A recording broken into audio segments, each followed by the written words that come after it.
প্রেরণার আলো। وقل جاء الحق وزهق الباطل إن الباطل كان زهوقا। সময় শয়তানের কাজই হলো উল্টা কাম করা, আল্লাহ যা করেছে তার উল্টা করা। আল্লাহ তাআলা বললেন উসজুদু লি আদামা, আদমরে বানাইয়া সবাইকে বললেন আদমরে সেজদা দাও।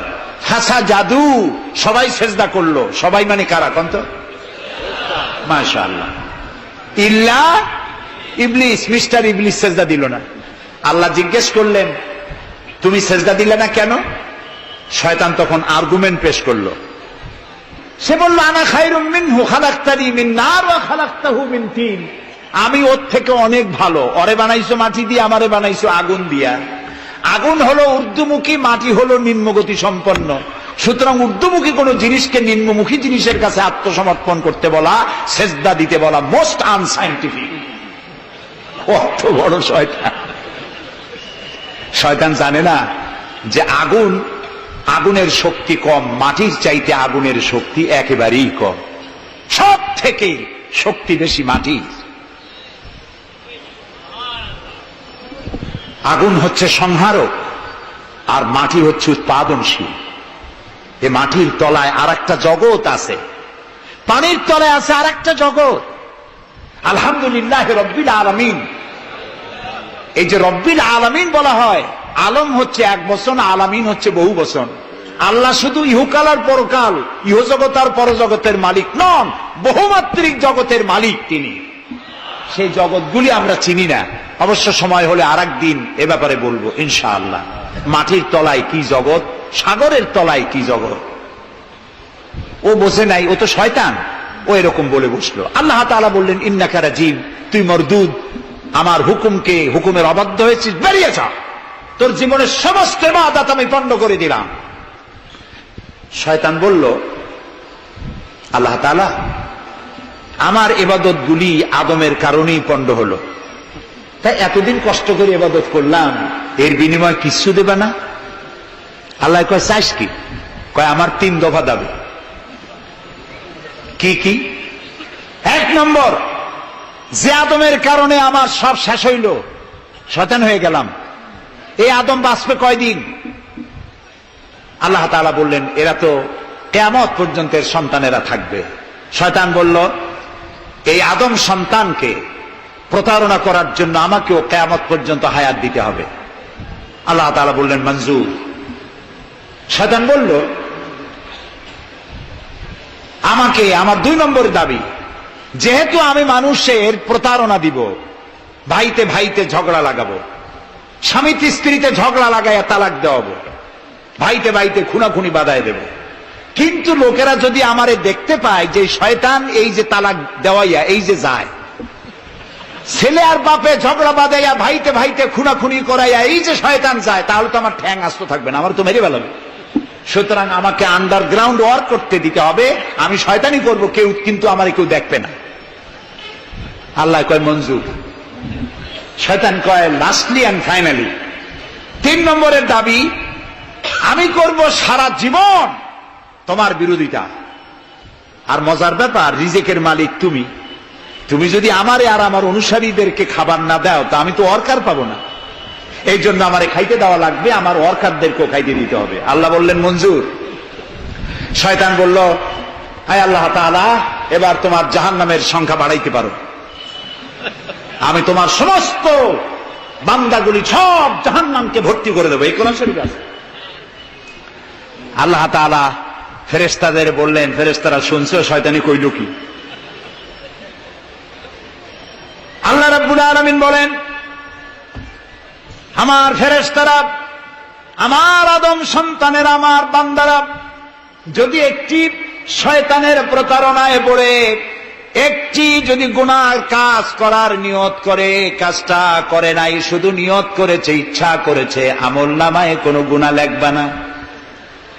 গুনাহটা যখন করে ফেলবে, একটি গুনার বদলে শুধু একটাই গুনাহ লিখবে। আর যদি আমার বান্দা যদি একটি পুণ্য কাজের, নেক কাজ করার নিয়ত করে, কাজটা করে নাই, শুধু নিয়তের জন্য একটা নেকি লিখে দিবা। নেকির কাজটি যখন সম্পাদন করবে তখন একের উপরে 10টা গ্রেস মার্ক লাগাইয়া দিবা। সুবহানাল্লাহ। আমি এইভাবে করে আমার বান্দাদেরকে মাফ করে দেব। সুবহানাল্লাহ। শয়তান মানুষকে ওয়াসওয়াসা দেয়, আর আল্লাহ যা বানায় তার উল্টা বানায়। আল্লাহ বানাইলো যাকাত, শয়তান বানাইলো কি কন্তবুদ্ধি করে?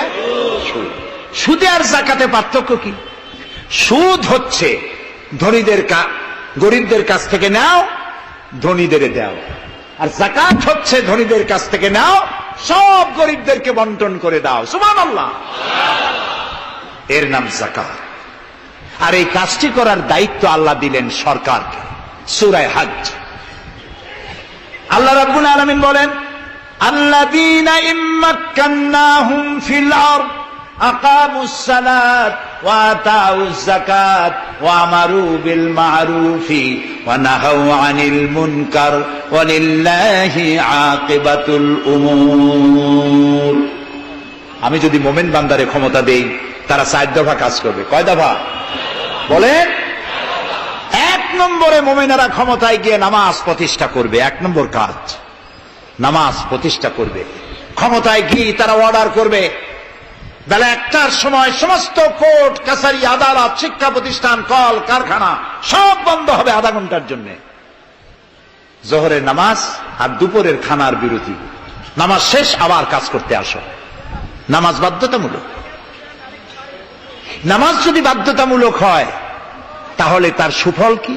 তার সুফল হলো, এসপি যদি বাধ্যতামূলক ভাবে নামাজ হয়, আর এসপি যদি মসজিদের ইমামতি করে দারোগাদের নিয়ে, অফিসারদের নিয়ে, দারোগা যদি, ওসি যদি থানায় পুলিশদের নিয়ে তার ইমামতিতে নামাজ হয়, এমপি যদি তার এলাকার অফিসার দিয়ে নিয়ে ইমামতি করে নামাজে, মন্ত্রী যদি তার এলাকার লোক নিয়ে, অফিসারদের নিয়ে সচিবালয় ইমামতি করে, এই মন্ত্রী, এই এমপি, এই ওসি, এই এসপি এদেরকে পিটাইয়াও ঘুষ খাওয়ান যাবে? যাবে না।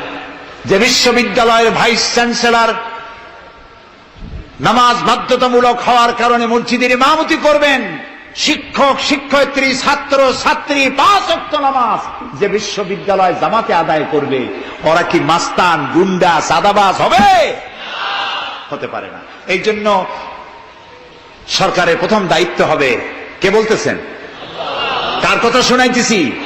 প্রথম দায়িত্ব হচ্ছে নামাজ প্রতিষ্ঠা করো। 2 নম্বরে যাকাত আদায় করো। 2 নম্বরে কি?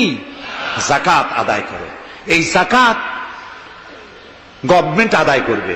আল্লাহর কায়দাটা কি দেখেন, এর মধ্যে সিগনিফিকেন্স কি? গভর্নমেন্ট আদায় করবে কেন? আমরা দিলে হবে না কেন? আমরা দিলেও হবে যদি ইসলামী সরকার না থাকে। ইসলামী সরকার হলে, অর্থাৎ আল্লাহর বিধান কায়েম হলে যাকাত কালেকশন করবে গভর্নমেন্ট। এখানে একটা সাইকোলজিক্যাল ব্যাপার আছে। আমি যদি অধ্যক্ষ রশিদ খান সাহেবের কাছে আমি বলি যে আমি গরিব মানুষ, আমার কিছু সাহায্য করেন, উনি যদি আমাকে সাহায্য দেন যাকাত থেকে, অথবা কোনো দয়া করে কিছু পয়সা দেন, চিরটা কাল ওনাকে দেখলে পরে আমার মাথাটা একটু নত হয়ে যেতে পারে। আল্লাহ চান না তার কোন বান্দার মাথা আর একটা গোলামের সামনে নত হোক। সেই জন্য আল্লাহ চান সরকারের কাছ থেকে নাও, তোমার মাথা উঁচু থাকুক। সুবহানাল্লাহ কইতে ইচ্ছা করে না? এ মাথার অনেক দাম। যেখানে সেখানে সেজদা দিয়েন না। পীর বুজুর্গ দেখলেই পায়ের উপরে পড়ে যায়েন না। কদম বসি করতে ইচ্ছা করে করেন, আমি বাধা দেব না, কিন্তু মাথাটা নিচু করেন না। মাথাটা আল্লাহ ছাড়া কারো সামনে নত হতে পারে না। এই মাথার অনেক দাম। আপনার বডি চেনাই যাবে না যদি মাথা না থাকে। আপনার মা অথবা স্ত্রী ছাড়া মস্তকবিহীন বডি চেনা কঠিন। এটা বডির আইডেন্টিটি। এই জন্য দেখবেন পৃথিবীর সমস্ত প্রাণী খাবারের সময় রুজির উপরে, রিজিকের উপরে মুখ লাগাইয়া খায়। গরু, বাছুর, মুরগি, হাঁস, হাতি, বাঘ, ভল্লুক, ময়না, টিয়া সব খাবারের উপরে মুখ লাগাইয়া খায়। কেবলমাত্র মানুষ খাবারের সময় খাবারটা না খাইয়া মাথা উঁচু থাকে, এখানে দেয়। আল্লাহ চান রিজিকের সামনে আমার বান্দার মাথা নত হবে না। মাথা নত হবে তো রাজ্জাকের সামনে নত হবে, রিজিকের সামনে নয়। সুতরাং গভর্নমেন্টের কাছ থেকে নাও, তাহলে তোমার মর্যাদা ঠিক থাকবে, কোনো ব্যক্তির কাছ থেকে নয়। গভর্নমেন্ট কালেকশন করবে, গভর্নমেন্ট বিতরণ করবে। এরপরে দারিদ্র বিমোচন, ইসলামের সব থেকে বড় প্রোগ্রাম দারিদ্র বিমোচন করা। কারণ কি? কারণ হলো আমার রসুল বলেছেন, কাদাল ফাকরু আইয়াকুনা কুফরা, দারিদ্র মানুষকে কুফরির মধ্যে ঠেলে দেয়। তার নামাজ রোজা থাকে না, আল্লাহ রসুল থাকে না, দরিদ্রের ধর্ম একখানা রুটি, সে তখন পূর্ণিমার চাঁদকে রুটির মতো দেখে। আছেন একটা কবিতা এরকম, পূর্ণিমার চাঁদ যেন ঝলসানো রুটি, তখন তার ধর্ম হয়ে যায় এটা। এই জন্য রসুল্লাহ বলেছেন, কাদাল ফাকরু আইয়াকুনা কুফরা। রসুল্লাহর একটা ব্যাংক ছিল, সেই ব্যাংকের নাম ছিল বাইতুল মাল। এ বাইতুল মাল ব্যাংক যেদিন তিনি এর ইনোগ্রাল সেশন, উদ্বোধনী দিন, আমাদের ব্যাংকগুলি উদ্বোধন করার সময় কত শামিয়ানা, গেট, তোরণ ইত্যাদি করা হয়।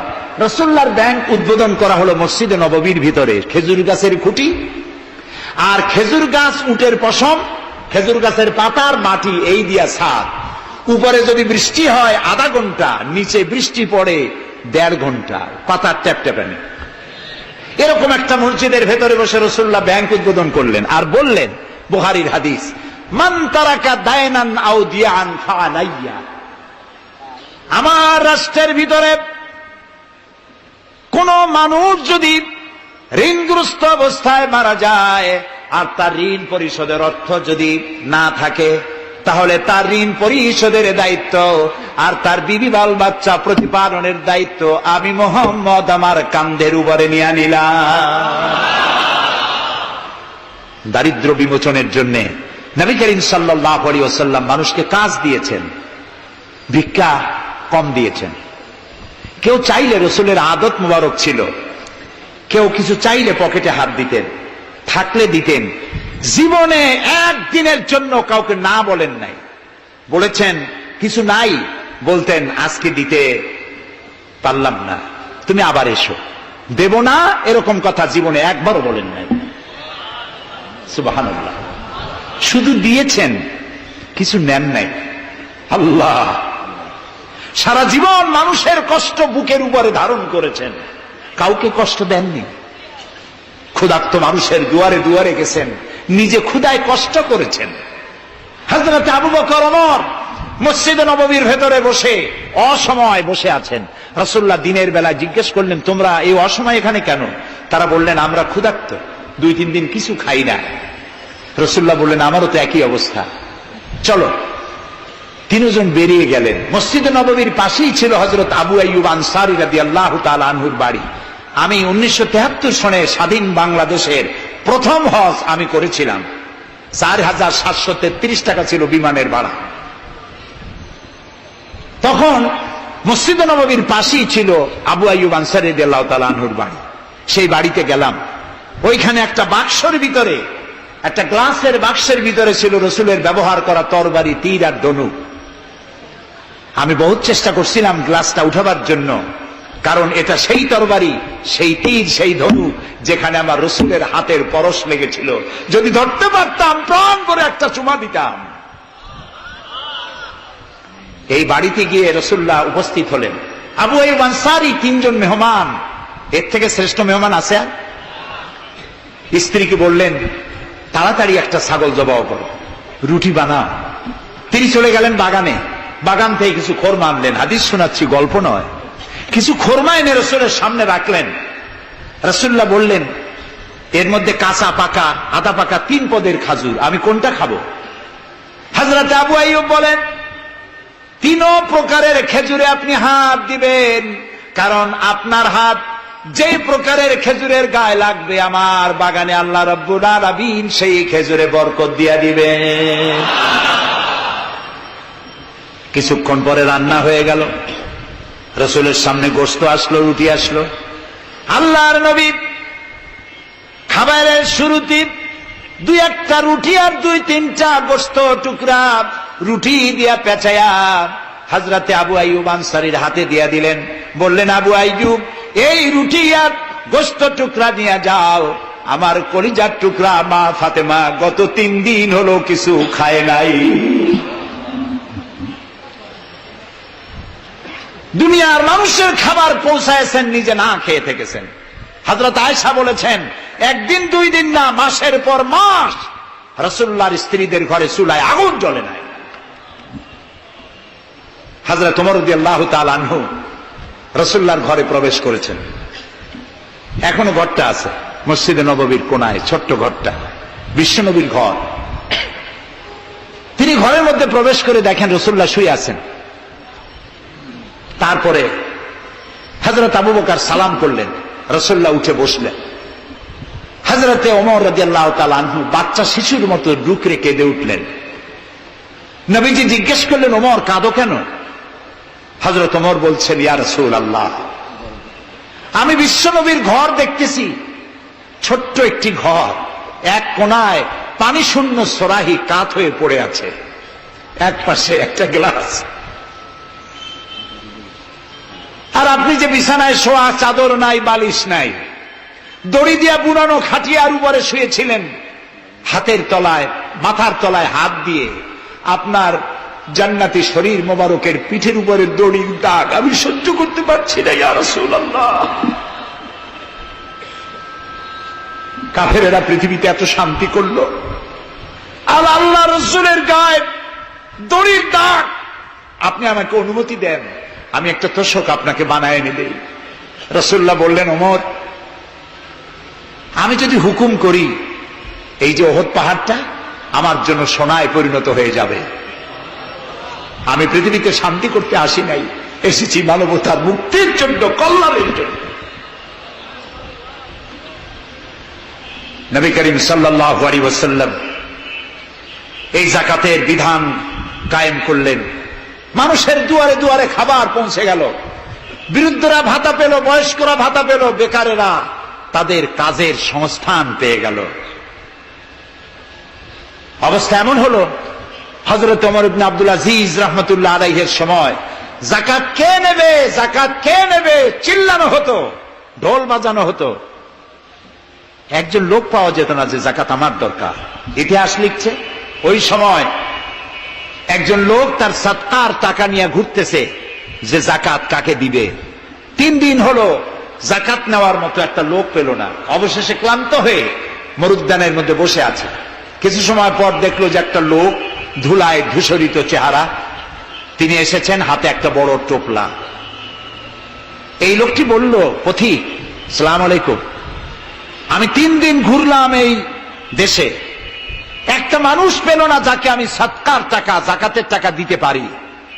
আপনাকে মনে হচ্ছে গরিব মানুষ, জামা কাপড় ময়লা, আপনি আমার এই টাকাগুলি নিয়ে আমাকে উদ্ধার করুন। লোকটি বলছে, তোমার মাথা ঠিক আছে কিনা আমি জানি না, তুমি কি মনে করছো যে আমার এই বস্তার মধ্যে ছেঁড়া খাতা? তোমার ওই টোপলায় যত টাকা, ওর থেকে অনেক বেশি টাকা আমার এই বস্তার ভিতরে। আমি 1 সপ্তাহ ঘুরতেছি, একটা গরিব মানুষ পাই নাই এই দেশে। এটি হলো যাকাতের কল্যাণময়তা, যাকাত ভিত্তিক অর্থ ব্যবস্থার কল্যাণময়তা। যারা এই যাকাত দেয় না, অর্থকে সঞ্চিত করে, সোনা এবং রূপাকে সঞ্চয় করে, তাদের সম্পর্কে আল্লাহ কি বলছেন? والذين يكنزون الذهب والفضة ولا ينفقونها في سبيل الله فبشرهم بعذاب أليم। যারা নাকি রৌপ্য এবং স্বর্ণ সঞ্চয় করে, আমার রাস্তা খরচ করে না, মানে গরিবদের দেয় না, সঞ্চিত করে রাখে, তাদের জন্য কঠিন পীড়াদায়ক শাস্তির সুসংবাদ দাও। প্রশ্ন উঠতে পারে, শাস্তির কি সুসংবাদ হয়? শাস্তির কি হয়? আল্লাহ সুসংবাদ বললেন কেন? এটা বোঝাবার জন্য ছোট্ট একটি দৃষ্টান্ত যথেষ্ট।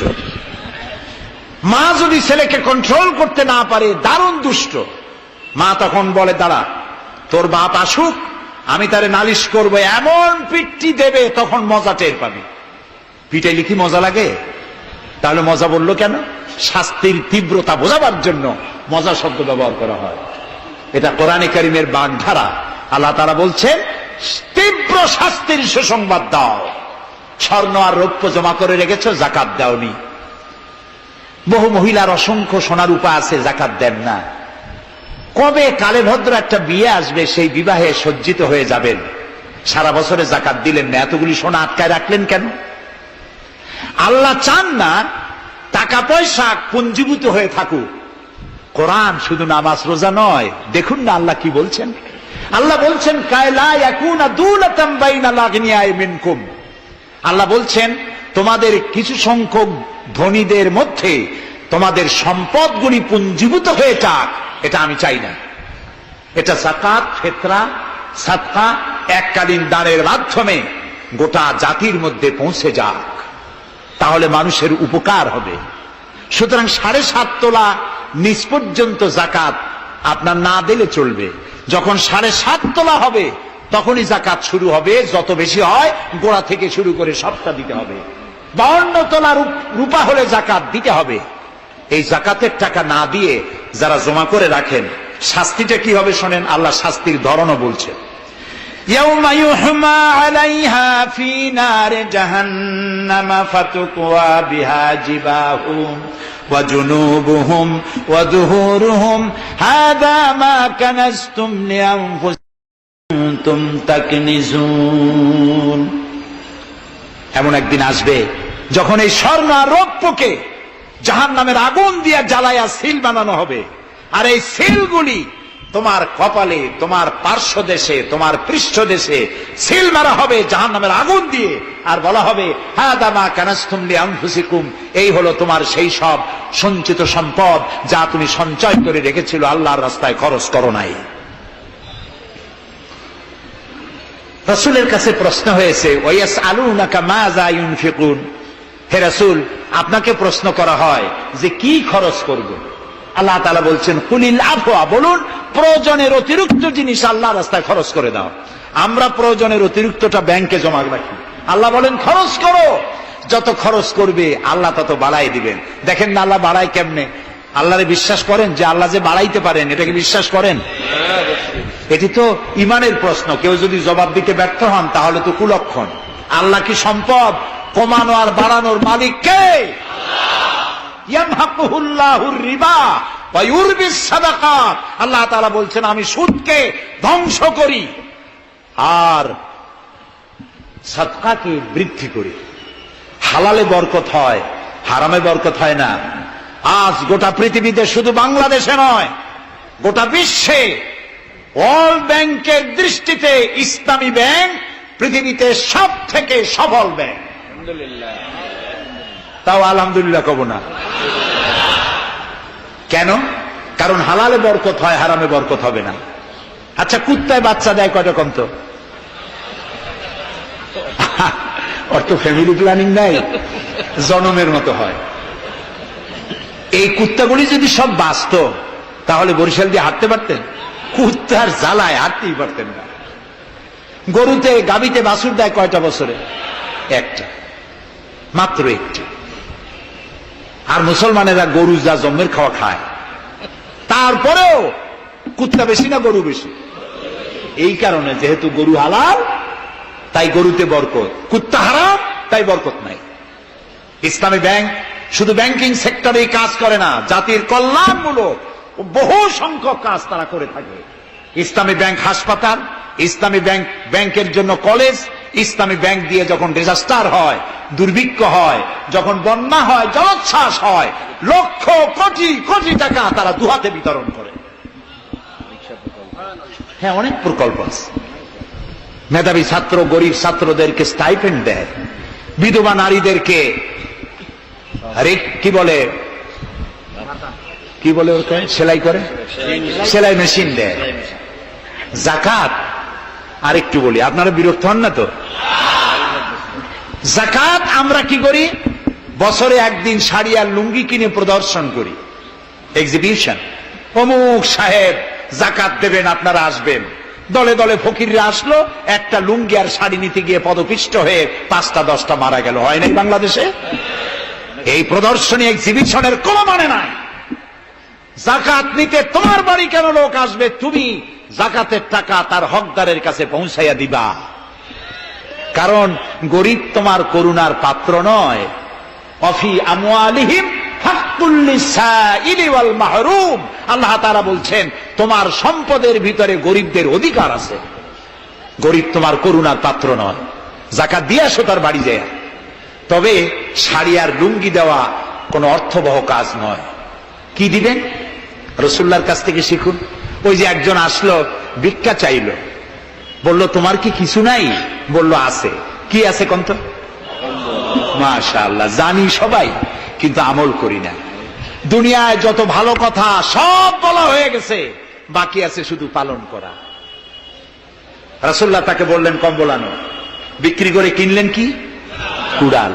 রাসূলুল্লাহ তার নিজের পবিত্র হাত দিয়ে কুড়ালে হাতল লাগায় দিলেন, বললেন যাও জঙ্গলে কাঠ কাটো, বাজারে বিক্রি করো, ভিক্ষা কোনো দিন আর করবা না।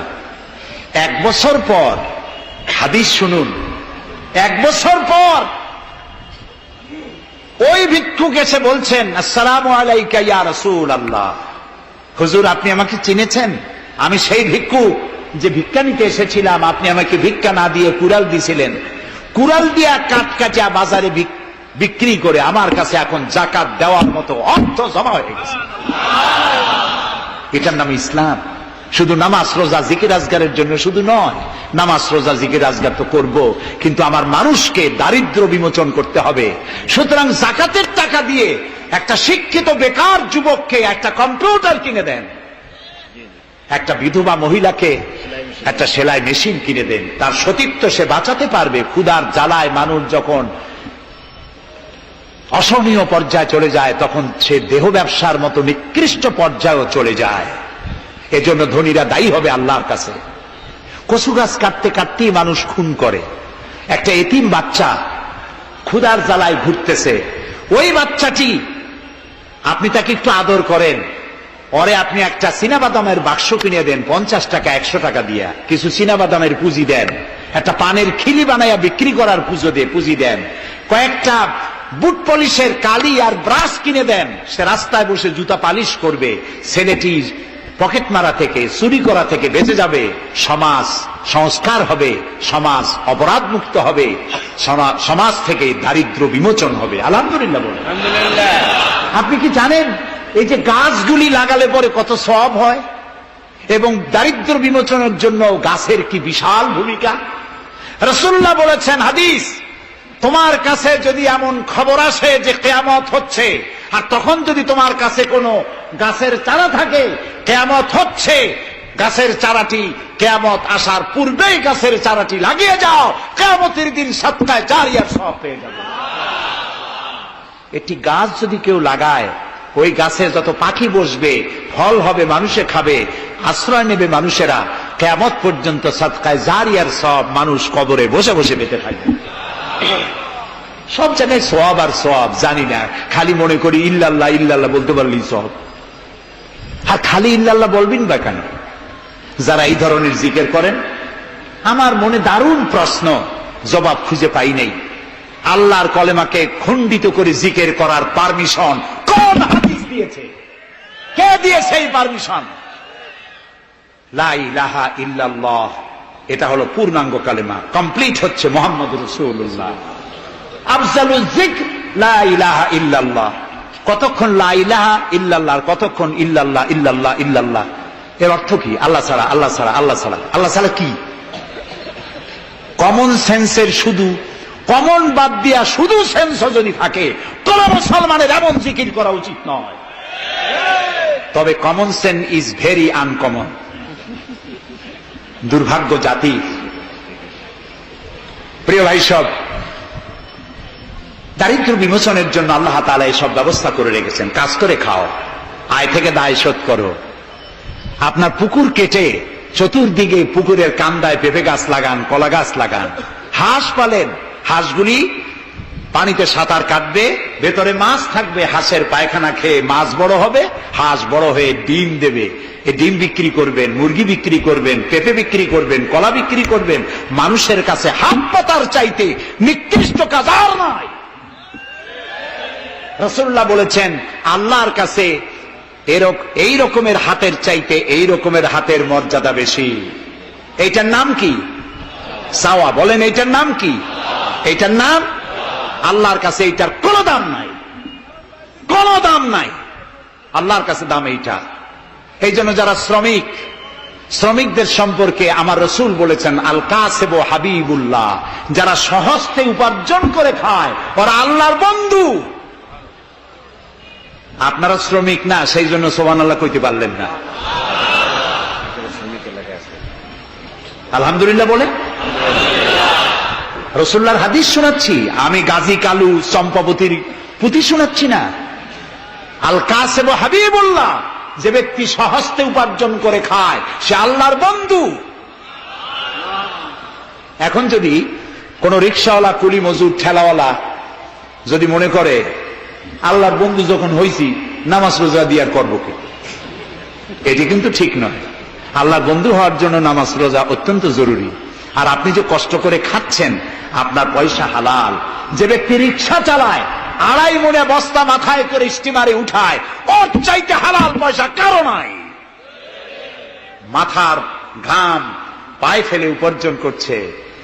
আপনি জানেন না যে দালানে যারা আছে খুব শান্তিতে নাই। বাইরের থেকে দেখে ভেতরের অবস্থাটা বোঝা যায় না। গুলশান, বনানী, আভিজাত্যপূর্ণ এলাকার বিশাল বিশাল বাড়ি দেখে আপনার চোখ ধাঁধা লেগে যেতে পারে, খুব শান্তির নিলয়। না, শান্তি নাই। বাড়ির মালিক, বহু টাকার মালিক, রাত্রির বেলায় ঘুম হয় না। কোন ফাঁক দিয়া জানলার পাশ দিয়া গুলি এসে বুক ঝাঁঝরা করে দেয়, ঘুম নাই। জনমের মতো অসুখ হইছে, প্রত্যেক দিন সোনার চাউল দিয়ে ভাত খাইতে পারে, কিন্তু ডাক্তার তার রুজি কন্ট্রোল করে দিয়েছে। পাঙ্গাসের পেটি, খাসির চর্বি খাইতে পারবেন না, ভাত কম খাবেন। সকালবেলায় ডিমের পুষ, দুপুর বেলায় 1 স্লাইস টুস, সন্ধ্যাবেলায় ফলের জুস, খাওয়া শেষ। বউ তো কথা শোনে না। হাজারো কাজ করে ঘরমুক্ত হয়ে স্বামী ফিরেছে, বিবি সাহেবা, বেগম সাহেবা পেখন ধরে হাতে ভ্যানিটি ব্যাগ নিয়ে স্বামীর সামনে থেকে হন হন করে যাচ্ছে। স্বামী বেচারা কষ্ট করে জিজ্ঞেস করছে, তুমি কই যাও? বলছে, আই এম ভেরি বিজি। ছেলে হয়েছে কয়টা? সব গুন্ডা, মাস্তান। মাথায় এত বড় চুল, হাতে এত বড় নখ। মেয়েগুলি বয়ফ্রেন্ড নিয়ে কোথায় চলে গেছে। বেটা বাড়ির কাজের লোক, কাজের মেয়েদের হাতের দেওয়া খানা খাইলো, আদর পাইল না, যত্ন পাইল না, সম্মান পাইল না। খাইয়ে নিজে নিজে শুয়ে আছে, এতগুলা ঘুমের ট্যাবলেট খাইছে, ঘুমও আসে না। কিন্তু তুমি মেয়ে রিকশাওয়ালা, ঠেলাওয়ালা, কুলি মজুর, সারাদিন কাজ করে পোলাও চাউল কিনতে পারো নাই, মোটা চাউল কিনেছো, খেসারির ডাল কিনেছো। একটু কিনে বাড়িতে বউ রান্না করেছে। আমি এই চোখে দেখা কথা বলি, আল্লাহ তাআলা এই বয়সে কম দেখান নাই। কমলাপুর রেল স্টেশনের বস্তি দেখেছি, অনেক বস্তি এলাকায় গিয়েছি। স্বামী বসে খাচ্ছে, ঘরমাক্ত রিক্সা চালায় আসছে, 2.5 মনে বস্তা টানে আনছে। স্ত্রী খাবার তুলে দিচ্ছে, আরেকটু খাও, খুব কষ্ট করেছো, আরেকটু খাও। ওর ঘরে ফ্যান নাই, কাপড়ের আঁচল দিয়ে স্বামীর কপাল মুছে দিচ্ছে, আরেকটু খাও, এত কষ্ট করো তুমি। ওর ঘরে ফোমের বিছানা নাই, চটের মতো শক্ত বিছানা, বালিশ নাই, ইটের মতো শক্ত, চাপ কাপড়ের একটু কভার দাও। এরকম একটা বালিশের উপরে সারাদিনের শ্রান্তি আর ক্লান্তি নিয়ে আর ঘুমায় গেছে, কোন ওষুধ খাওয়া লাগে না। এমন ঘুম আসছে, ওর ডাকের গর্জনে ট্রাকের ইঞ্জিন ফেল। শান্তি কি বড় লোক হলে হয়? শান্তি দেওয়ার মালিক আল্লাহ। শান্তি দেওয়ার মালিক কে? আল্লাহ পাক। এই জন্যে এই শান্তি আসবে যদি সঠিকভাবে, সুষ্ঠুভাবে আল্লাহ পাকের দেওয়া এই বিধানগুলি আমরা যদি সমাজে কায়েম করতে পারি, তাহলে এটি সম্ভব। আমার দেশে এখন যদি যাকাতের টাকা কালেকশন করা হয়, তাহলে আমরা একটা হিসাব করেছি। আমি একটা ব্যাংকের সাথে জড়িত আছি, আপনারা জানেন বোধহয়, ইসলামী ব্যাংক। এর জন্ম লগ্ন থেকে আমি আছি এর সাথে। সেই হিসেবে আমরা একটা জরিপ চালাইছি। বাংলাদেশে যদি এখন যাকাত যদি গভর্নমেন্ট কালেকশন করে, তাহলে একেবারে কম করে হলেও 6,000 কোটি টাকা যাকাত কালেকশন হতে পারে। 6,000 কোটি। আর ওয়াকফ এস্টেট আছে বাংলাদেশে লক্ষ লক্ষ একর জমিন, যা বিভিন্ন মোতাল্লি তারা সিন্দাবাদের দত্তের মতো ওয়াকফ সম্পত্তির উপরে চেপে বসে আছে। এই ওয়াকফ সম্পত্তি যদি উদ্ধার করা যায় আর যাকাত আর ওশরের টাকা যদি গভর্নমেন্ট কালেকশন করতে পারে, বাংলাদেশের দারিদ্র বিমোচনের জন্য পৃথিবীর কারো কাছ থেকে একটি টাকাও নেওয়ার দরকার নাই। এই যে ৬,০০০ কোটি টাকার শূন্যতা ভেকুয়াম সৃষ্টি হলো বাংলাদেশে, এই শূন্যতা পূরণের জন্য এগিয়ে এলো এনজিওরা এবং তারা সুদের বাণিজ্য শুরু করলো। ব্যাংক সুদ নেয় 15 or 17%, আর এনজিওরা নেয় 35 থেকে 40%। মারাত্মক সুদখোর সমাজে কাবুলিওয়ালাদের মতো সুদ চালু করে দিয়েছে। প্রিয় ভাই সব, বাংলাদেশ একটি সম্পদশালী দেশ। যারা বলে, আমি পার্লামেন্টে একবার বক্তৃতায় বলেছিলাম যে যারা বলে বাংলাদেশ গরিব, আমি তাদের সাথে একমত হতে পারি না। আমার দেশ সম্পদশালী দেশ, আলহামদুলিল্লাহ বলে। আমার দেশ, এ বাংলাদেশের আবাদযোগ্য জমির পরিমাণ 2,40,00,000 একর।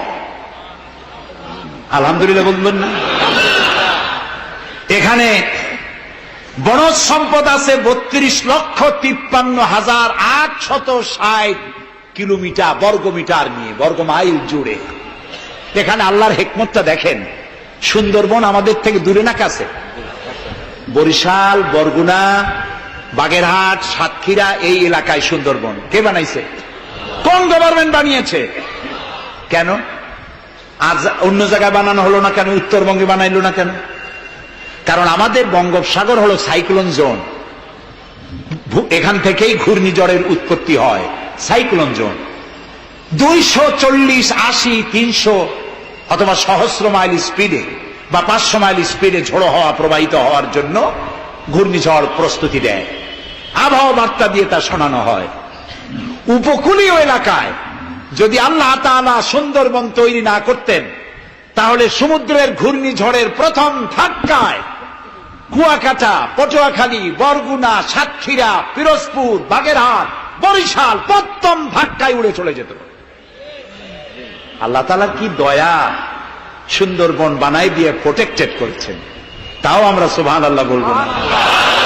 এই সুন্দরবন রক্ষার জন্য গভর্নমেন্ট পাহারাদার লাগিয়েছে, কিন্তু পাহারাদারেরা নিজেরাই রক্ষকরা হইছে ভক্ষক, জন্মের খাওয়া খাইতেছে। আল্লাহ দেখলেন যে এরা তো এই ধরনের মানুষ খুব বেকায়দা, সেই জন্য আল্লাহ তাআলা নিজেও কিছু পাহারার ব্যবস্থা করলেন। সেই পাহারাদার কে? Royal Bengal tiger. যদি সামনে পড়েন 10 কোটি টাকা ঘুষ দেবেন, এই কথা শুনলেও আপনারে ছাড়বে না। যাতে বংশানুক্রমে পৃথিবীর মানুষ, দেশের মানুষ এগুলি ভোগ দখল করতে পারে, আল্লাহ সেই জন্য পাহারাদার রেখে দিয়েছেন। সুবহানাল্লাহ। আমার দেশে রয়েছে পানি সম্পদ। বাংলাদেশে ছোট বড় 250টি নদ নদী আছে, যেগুলির দৈর্ঘ্য 3,200 বর্গ মাইল। আছে পানি সম্পদ, আছে পশু সম্পদ, আছে মৎস্য সম্পদ, সর্বোপরি আছে এই বাংলাদেশের 14 কোটি মানুষের 28 কোটি হাত। এই হাতগুলি যদি ভিক্ষুকের হাত না হয়ে কর্মীর হাত হয়ে যায়, তাহলে আমাদের দেশ গরিব থাকতে পারে না। আমার দেশের সম্পদের অভাব নাই, যথেষ্ট সম্পদ আছে, শুধুমাত্র ইকুয়াল ডিস্ট্রিবিউশন নাই। সৎ এবং যোগ্য নেতৃত্বের অভাবে এই চরম দুরবস্থার সৃষ্টি হয়েছে। আরো হয়েছে রাজনৈতিক প্রতিহিংসার কারণে। তা না হলে আমরা পৃথিবীর মধ্যে দাঁড়ায় যেতাম। যুদ্ধ বিধ্বস্ত জাপান কোথা থেকে কোথায় গেল? উত্তর কোরিয়া আমেরিকাকে চ্যালেঞ্জ করছে। থাইল্যান্ড, যারা নারী ব্যবসা করে জীবন বাঁচাইতো, সেই থাইল্যান্ড এখন, আমি মেলবোর্ন ইউনিভার্সিটিতে আমার প্রোগ্রাম ছিল, যাওয়ার সময় ব্যাংকক হয়ে গেলাম। একটি হোটেলে আমার থাকার জায়গা ছিল। 30 কিলোমিটার লম্বা ফ্লাইওভার ব্যাংককে। বিল্ডিংগুলি দেখতে হলে এরকম তাকালে মাথা টুপি পড়ে যায়, এত উঁচু উঁচু বিল্ডিং। সিঙ্গাপুর কোত্থেকে কোথায় গেল? আমরা যে তিমিরে ছিলাম সেই তিমিরেই রয়ে গেল। আমাদের বুঝতে হবে, আমার ইসলাম দারিদ্র্যের বিকাশের জন্য আসে নাই, দারিদ্র্য বিমোচনের জন্য এসেছে। সুন্দর একটি সমাজ বিনির্মাণের জন্য ইসলাম এসেছে, এবং তা গণতান্ত্রিক প্রক্রিয়ার মধ্য দিয়ে। নবী করিম সাল্লাল্লাহু আলাইহি সাল্লাম যদি বলতেন ইন্তেকালের সময় যে আমার মেয়ে নেতৃত্ব দিবে, আমার নাতি নেতৃত্ব দিবে, বলেন কার বাবার হিম্মত ছিল এটার প্রতিবাদ করার? তিনি কি তা করেছেন? না। ইন্তেকালের সময় জিজ্ঞাসিত হয়ে তিনি বললেন, আমার পরে তোমাদের মধ্যে যিনি বেশি যোগ্য, খোদাভীরু, আল্লাহকে ভয় করে, তেমন লোককে তোমরা নেতা নির্বাচিত করো। আবু বকর রাদিয়াল্লাহু তাআলা তাই বলেছেন, ওমর, ওসমান, আলী তাই বলেছেন। সুবহানাল্লাহ বলেন। ওয়া আমরুহুম শুরা বাইনাহুম, এটি হলো গণতন্ত্র। তোমরা তোমাদের পরামর্শ ভিত্তিতে তোমাদের রাষ্ট্র সমাজ পরিচালনা করো। সুবহানাল্লাহ বলেন। কে বলে কোরআন শুধুমাত্র একটি ধর্মগ্রন্থ, বেদ আর বাইবেলের মতো? নিশ্চয়ই নয়। কোরআন একটি পূর্ণাঙ্গ জীবন বিধান, যা মানুষের জীবনের কথা বলে। এ মাসটার নাম কি? আরবি মাসের নাম কি? মুহররম। এটি সেই মাস যে মাসে খেলাফতকে প্রতিষ্ঠার জন্য রাসূলের কলিজার টুকরা নয়নের পুতুল ইমাম হোসেন কারবালার ময়দানে শাহাদাত বরণ করেছিলেন, রাজতন্ত্রের বিরোধিতা করেছিলেন। হযরত ইমাম হোসেন তিনি দেখতে পেলেন 680 খ্রিস্টাব্দে সিরিয়ার দামেস্কে এজিদ ক্ষমতা দখল করলো অগণতান্ত্রিক পদ্ধতিতে, এবং সরকারি মালের কোনো হিসাব নাই, অডিট নাই, স্বৈরাচারী কায়দায় তিনি ক্ষমতা দখল করে মদিনার আহলে বায়ত যারা মদিনার নেতৃবৃন্দকে তার আনুগত্য করার জন্য বাধ্য করলো। ইমাম হোসেন যে মায়ের পেটে এসেছেন, যে পিতার পেটে জন্মে এসেছেন, যে নানার কোলে বড় হয়েছেন, তিনি কি এই দৃশ্য চোখে দেখতে পারেন? তিনি বললেন, আমি কুফায় যাব।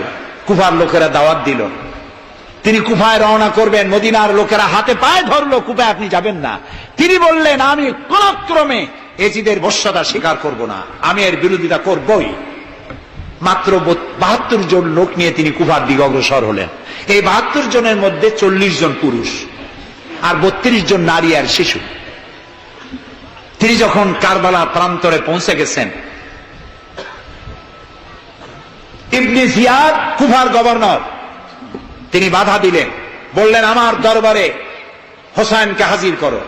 ইমাম হোসেন বললেন, যে ব্যক্তি আল্লাহর আখিরাতকে অস্বীকার করেছে, রাসূলকে অস্বীকার করেছে, আমি তার সামনে জীবন থাকতে যাব না।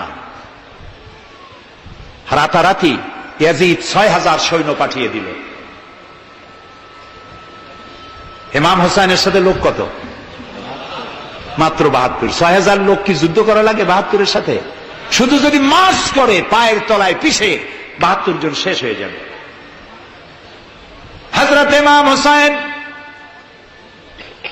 রাতের বেলায় সঙ্গীদের বললেন, ও আমার সাথীরা, ইয়াজিদ আমার শির চায়, আমাকে চায়, আমার সঙ্গে থেকে তোমরা তোমাদের জীবনকে বিপন্ন করো না, তোমরা সবাই ফিরে চলে যাও মদিনায়।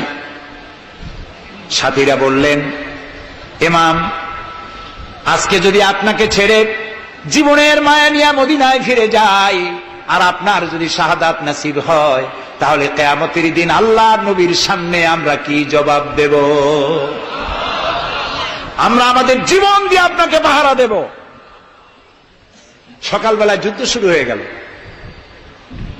জোহরের নামাজ আসতে না আসতে 40 জন পুরুষ শাহাদাত বরণ করলেন। এখন একজন পুরুষ বেঁচে আছেন, ইমাম হুসাইন। তাঁবুর ভিতরে স্ত্রী এবং অন্যান্য মহিলাদের কাছ থেকে বিদায় নিতে এসেছেন। তোমাদেরকে আল্লাহর হাওয়ালা করলাম, আমি যুদ্ধে চলে যাচ্ছি। আমার চোখের সামনে আমার নানাজির দান্দান মোবারক শহীদ হওয়া ইসলাম, সাহাবীদের রক্ত দেওয়া, জীবন দেওয়া ইসলাম, খেলাফত মিটে যাবে পৃথিবী থেকে, রাজতন্ত্র প্রতিষ্ঠা হবে, আমার জীবন থাকতে আমি তা হতে দেব না।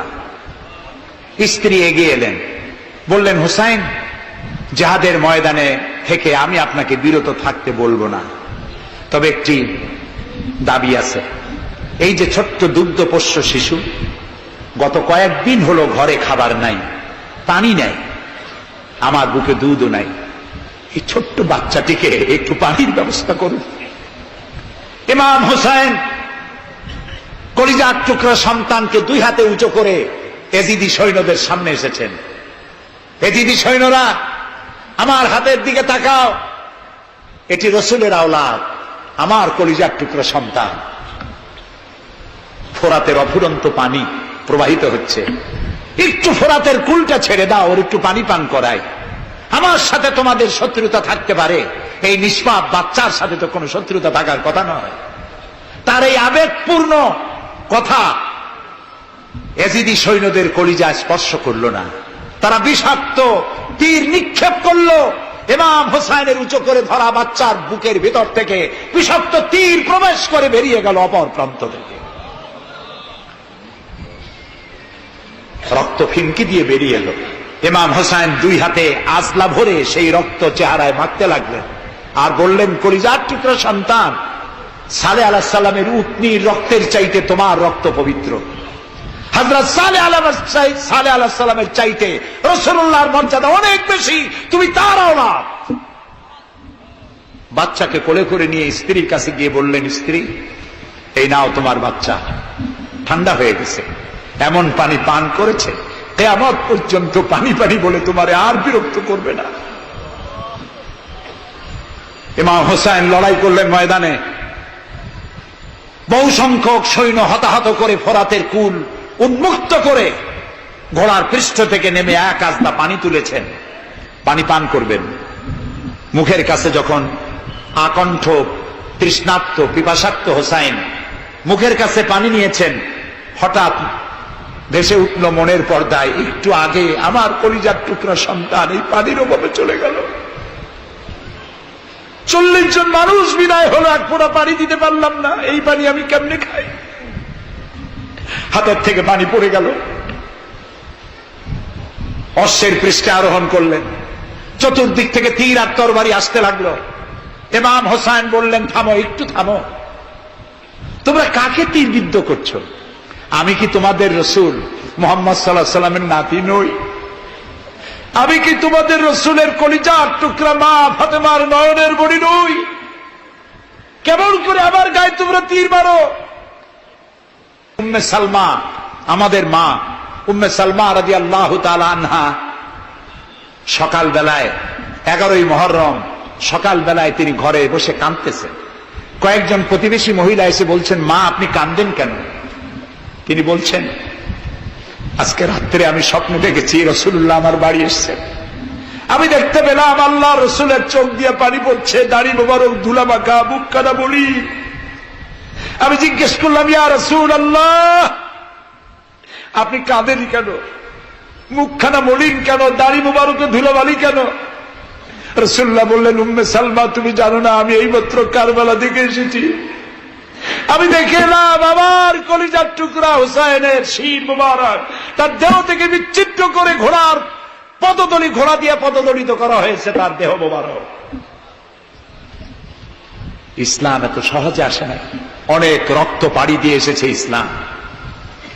হযরতে হোসাইনের মস্তক মুবারক এজিদি সৈন্যরা একটা প্লেটে করে নিয়ে কুফার গভর্নর ইবনে জিয়াদের সামনে রেখেছে। ইবনে জিয়াদ চেয়ারে বসা, সিংহাসনে বসা, ইমাম হোসাইনের মস্তক মুবারক তার পায়ের কাছে রেখেছে।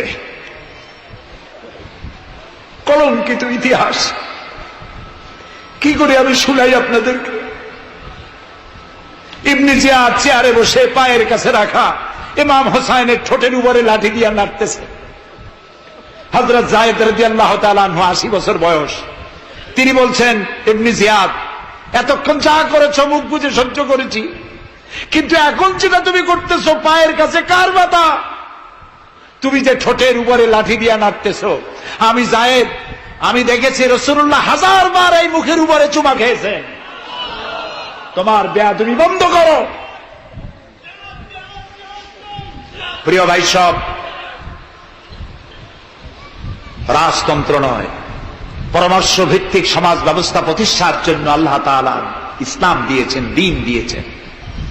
সেই জীবন ব্যবস্থা ইসলাম আজকে এই পৃথিবীতে মুসলমানদেরকে সন্ত্রাসী জাত হিসেবে চিহ্নিত করার জন্য, উগ্র জাতি হিসেবে, সহিংস জাতি হিসেবে, অগণতান্ত্রিক জাতি হিসেবে প্রমাণিত করার জন্য পাশ্চাত্য শক্তি তারা নবী করিম সাল্লাল্লাহু আলাইহি সাল্লামের ব্যঙ্গচিত্র এঁকে দুনিয়ায় ছড়িয়ে দিয়েছে। আজকে জুমার খুতবায় আমি কসাই মসজিদে বলেছিলাম, রাসূলুল্লাহর মাথার উপরে বোমা আকৃতির পাগড়ি বেঁধেছে, পাশে দুইটা অর্ধনগ্ন মেয়ে লোক রেখেছে। নাউজুবিল্লাহ। তোদের মতো অসভ্য আছে পৃথিবীতে? ডেনমার্ক, আমেরিকা, ইউরোপ, তোমরাও কি মানুষের মতো কাজ করেছ? বিশ্ব নবী পৃথিবীতে সব দিয়েছেন, কিছু নেন নাই। তাকে অপমান করার অর্থ হচ্ছে মানব সভ্যতাকে অপমান করা। রাসূলকে অপমান করার ক্ষমতা কারো নাই। তার সম্মান পাহাড় সমান নয়, তার সম্মান আকাশ সমান নয়। রাসূলের সম্মান আল্লাহর আরশ পর্যন্ত। আল্লাহ তার আরশে আজিমে কাউকে দাওয়াত দেন নাই, বিশ্ব নবীকে দাওয়াত দিয়েছিলেন। আমি আমার বরিশালবাসীদের বলবো, মুসলমানদেরকে ধৈর্য ধারণ করতে হবে, আরো সংযমী হতে হবে। আমরা প্রতিবাদ করব, অবশ্যই প্রতিবাদ করব, কিন্তু জ্বালাও পোড়াওতে আমরা যাব না। আমরা কারো পতাকা পোড়ানো, কারো অফিসে ভাঙচুর করা, এটা আমাদের কাজ না। আমরা গড়ার জন্য এসেছি, আমরা ভাঙ্গার জন্য আসি নাই। কেউ অসভ্য হলে আমরা অসভ্য হতে পারি না। ওরা অসভ্য, ওরা বর্বর, ওদের জীবনে ভালোবাসা নাই, তাই ওরা প্রতি বছর একটা দিন ভালোবাসা দিবস পালন করে। আমার জীবনে ভালোবাসার অভাব নাই। ইসলাম সর্বশ্রেষ্ঠ জীবন ব্যবস্থা। এই কল্যাণময় জীবন ব্যবস্থা প্রতিষ্ঠার জন্য এগিয়ে আসতে হবে মুসলমানদেরকে, সকলকে, হিন্দুদেরকেও। হিন্দু, বৌদ্ধ, খ্রিস্টানদের বলি, আমার প্রিয় ভাইয়েরা, আপনাদের মধ্যে আমাদের মধ্যে পার্থক্য খুবই কম। হিন্দুরা বলেন এক ব্রহ্মা, দ্বিতীয় নাস্তি। আমরা বলি লা ইলাহা ইল্লাল্লাহ। কথা প্রায় কাছাকাছি। আপনারা পুনর্জন্মে বিশ্বাসী, আমরা পুনরুত্থানে বিশ্বাসী। আমরা খুব ভালো আছি। এই দেশটা খুব ভালো দেশ। পূজা আর রোজা একসাথে হয়। আমরা অনেক আরামে আছি। এদেশে সাম্প্রদায়িক সম্প্রীতি নাই বলে যারা বিদেশে বদনাম ছড়ায়, তাদের হেদায়েতের জন্য আমরা আল্লাহর কাছে দোয়া করি, আল্লাহ তাদের হেদায়েত করো। ক্ষমতা হারায় মানুষ এত পাগল হয় যে দেশের বিরুদ্ধে কথা বলে, মায়ের বিরুদ্ধে কথা বলে, রাষ্ট্রের বিরুদ্ধে কথা বলে। আল্লাহ এদের হেদায়েত নসিব করে দিন। প্রিয় ভাই সব, আমার হিন্দু ভাইয়েরা, অমুসলিম ভাইরা যারা আসছেন, আমি তাদেরকে বলবো, এই কোরআন শুধু মুসলমানদের জন্য নয়। আপনার ইসলাম কবুল করা লাগবে না। আমি ইউরোপ, আমেরিকা, অস্ট্রেলিয়া, আফ্রিকায় যখন অমুসলিমদের মধ্যে বক্তৃতা করি, তখন বলি আপনাদের মুসলমান হওয়া লাগবে না। যে ধর্মে আছে সে ধর্মে থেকেই যদি কোরআন বর্ণিত আইন যদি মানেন, আপনি শান্তি পাবেন দুনিয়ায়, শান্তি পাবেন আখিরাতে। পরকালেও শান্তি পাবেন কিনা আল্লাহ ভালো জানেন, তবে দুনিয়ার শান্তি তো পাবেনই। কোরআনের আইন সকলের জন্য প্রযোজ্য।